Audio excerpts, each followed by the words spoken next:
Павлодар қаласындағы нөмірі 2 және 3 жылу электр орталығында жөндеу жұмыстары басталуда. Оның барысы қалай жүруде, қандай қазандықтар күрделі жөндеуден өтеді? Алдағы материалымызда.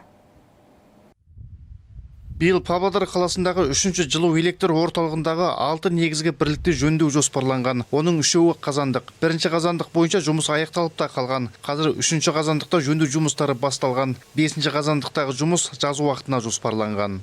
По ремонту турбин у нас в расширенном текущем ремонте. Сондай-ақ нөмір 3 турбоагрегатқа кеңейтілген ағымдағы жөндеу жүргізіледі, ал нөмір 6 турбоагрегат күрделі жөндеуден өтеді. Сонымен қатар нөмір 2 жылу электр орталығында да қазандықтар мен турбоагрегаттар жөнделеді. ТЭЦ-2 у нас в ремонте, значит, 3 котла.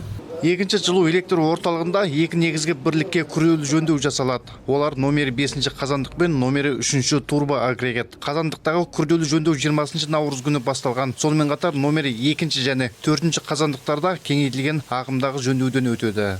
В 2023 году мы ввели 2023 жылы 3 жылу электр орталығындағы нөмірі 2 түтін мұржасын пайдалануға бердік. Сондықтан жөндеу жұмыстар кезінде ешқандай мәселе туындамайды деген ойдамыз. Станция жұмысы кідірмейді.